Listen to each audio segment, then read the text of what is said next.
Oh, you're just the night guard I wanted to see. How you doing? I'm so hungry, I could eat it.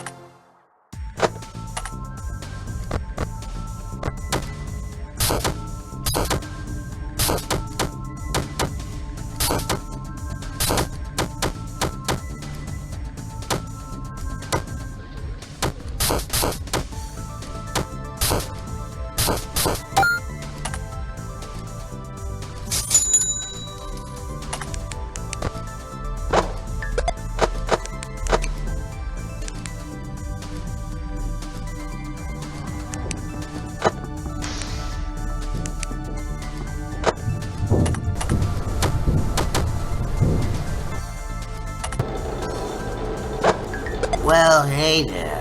Didn't it fancy catching you here? You know, it's been a while since I've last spoken. How's the job treating you? Things going well?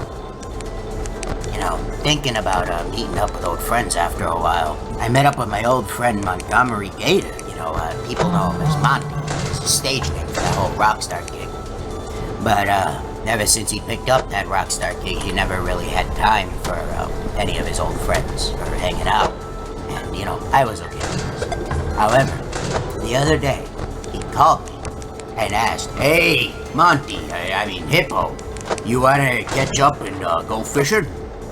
Now, of course, I couldn't say no to that, so I packed my fishing gear. I put it on the back of the truck and I drive over to where he said to meet up, which was this old shack a couple counties over. Now, I don't know why he'd asked me to drive so far, but the old shack was stationed right next to this old pond, really big pond. And he'd stated that it was a very, very good pond for fishing. But I digress. So I drive over. I meet him over at the old shack. Creepy old shack it was. Covered in mold, the wood was barely holding together, and there was spider webs everywhere. And I'd asked him, "Hey, Monty, is this your shack?" And I assume he didn't hear me, because instead of answering my question, he looked over to me and held up this big burlap sack he was carrying. And he said, "Hey, Hippo, could I get a quick hand chucking this here bag of compost into the pond?" Now, of course, not much of a botanical man myself, so I had to ask him, "Why would you need to fertilize a pond? Nothing's growing in there." And Monty, he looked over to me, he looked away, looked over to me again, looked at the bag, looked at me, and he said, "Well, there's seaweed at the bottom of the pond here. It's good for the fish." And of course, who am I to question a man who's grown up around bodies of water his whole life? So I obliged and helped him chuck the bag into the river, but I couldn't help but notice these two lumps on the bag. Kind of reminded me of rabbit ears they did. So I asked her, "Hey, Monty, why is the bag so lumpy?" And he responded, I thought a dead animal or something." Yeah, dead rabbit. A little rabbit got into the bag. It's, you know, it happens every once in a while, but carcasses are good for the pond. Now, again, I'm not one to question my friend's knowledge, so I just threw it off and chucked it into the pond. And, almost at the very moment the bag touches the water, he looks over to me and he's like, "Hey, thanks, you know, wonderful help. I gotta go now." Now, you know, I chime in. I say, "Well, weren't we here to go fishing?" And, you know, he looks over to me and he says, "Well, I forgot my fishing rod." And I point over to the spare that I bring just in case, you know, my rod snaps. And he scratches the back of his head and responds, well, you know, there's no fish left in the water. There's a fish pandemic.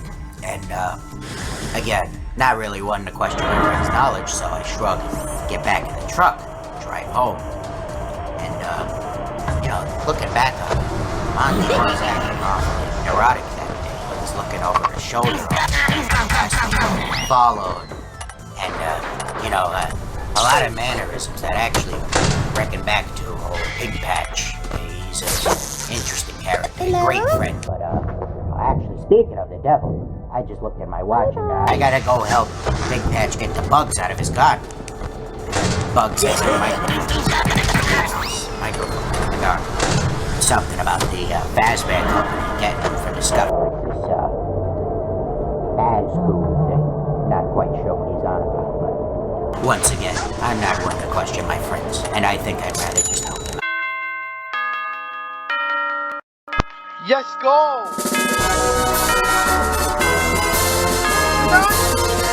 Down. 96 steps. Do you know how many it takes?